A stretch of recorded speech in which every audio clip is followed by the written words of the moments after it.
Welcome to Digital and FinTech Analytics channel. So coming back to this, so over here we are concatenating the historical data with the last transaction data and for each of the user, and pd.concat concatenates it like row wise, and when we do a df.head it shows a display of how the data frame looks like. So here what we see like a particular user id 1 in the order number 14 or like transaction number 14 has purchased product IDs 1144, 3374, 4044, and similarly user ID 2 in that 16th transaction has purchased product number 9. So in simple term we can also say like user ID 1 in the 14th transaction has purchased item number 1144, 3374, 40, and 44, and so on and so forth. So once we have the data in this format, we'll be rolling up the data on user ID and order number level. So what we'll do is like it will look something like this. So we can see user ID 1 in the first transaction has purchased item number 012. Similarly, user ID 1 in the second transaction has purchased item number 34567. In transaction third has purchased item number 8. In the fourth transaction has purchased item number 9 and 10. In the fifth transaction has purchased item number 11, 12, 6, 13, 14, and 15.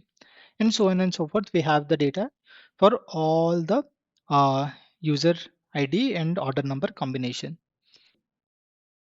So we take the historical data frame, data history, which has been saved in data history 1, and group by user ID and order number, and then apply a lambda function which will get all the items that have been purchased by user ID, say like 1 in the order number 1 in a list format.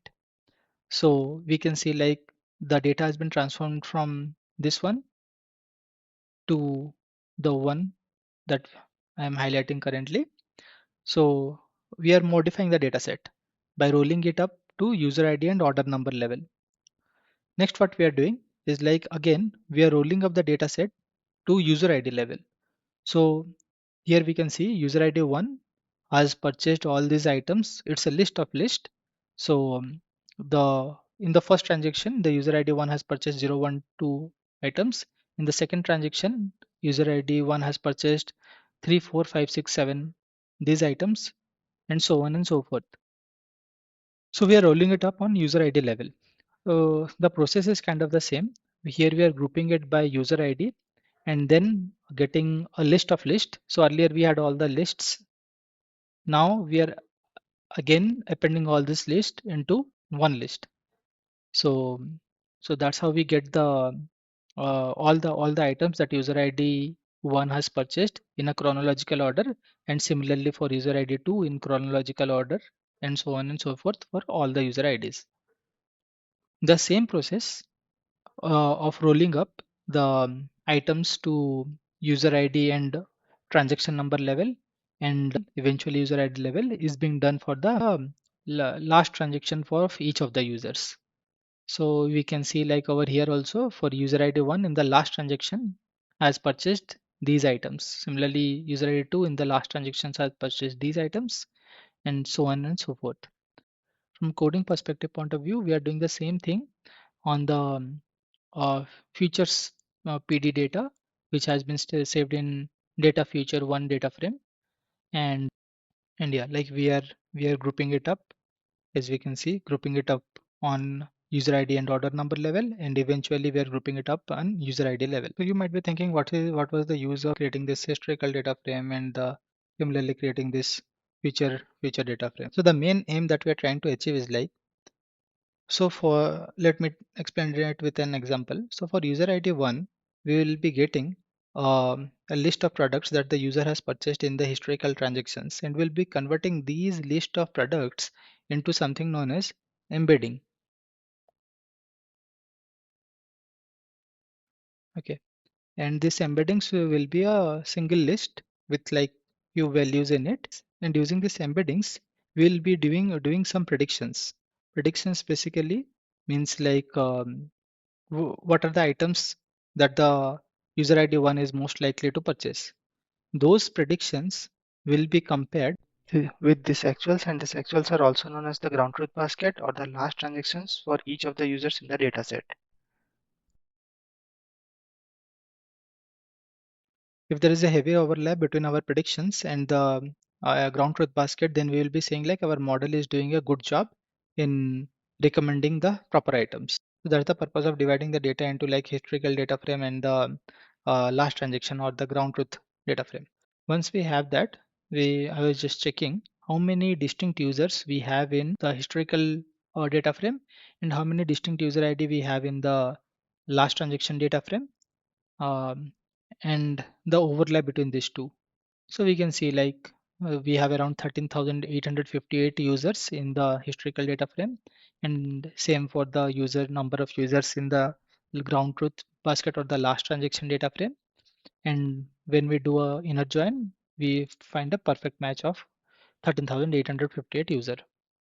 Next, what we are doing in this particular part is like dividing the users into train, validation, and test users. We are getting all the distinct users that is present in the last transaction data set, and then we are converting all those user IDs into string using this particular part of the code. And then we are using a slicing function. If you see this colon operator, it is a slicing function which says that from the first index till the 72% of the users get it in the train users. So how I'm saying this? So if you calculate like the this part 4.5 4 by 5 into 0.9, so 72% of the users. And if you see like the total number of users we have,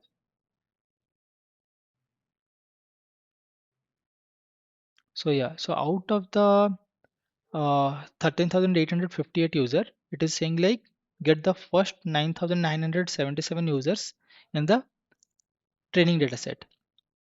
From the 9,976 users till the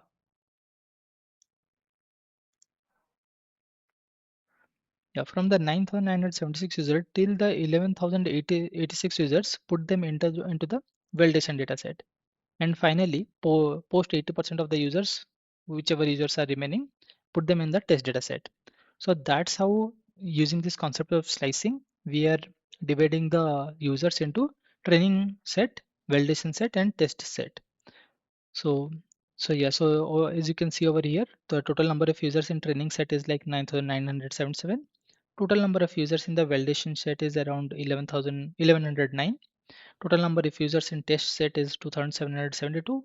Total number of products that we have is 11,997. And total number of users we have is 13,858. So that's pretty much on the how we are getting the training user, validation user, and test users. Here, for the sake of simplicity, we are combining the validation users and test users into one single set, which we call as val user. So basically, we'll be having around uh, around 3,881 users in the validation dataset and 9,977 user in the train dataset. And using these two only, we'll do all our future training. Now, once we are done with that, in the next step, what we'll be doing is like we'll be getting the two different data set. So this is going to be computationally very complex. So we'll be just taking the 100 users from the training data set and getting their all historical transactions. And similarly, we'll be taking 100 users from the validation data set and getting their all historical transactions in DFFUT. And then we'll be doing some reset index to make sure like all the columns are properly aligned. That's a wrap for today's video. If you found this content valuable, make sure to hit that like button and subscribe to the channel so you don't miss out on future insights into data science, AI, machine learning, and analytics. Looking to master data science or drive data-driven success? I offer expert training, mentorship, and consultancy for individuals and organizations. Let's collaborate. Reach out via my contact details in the bio.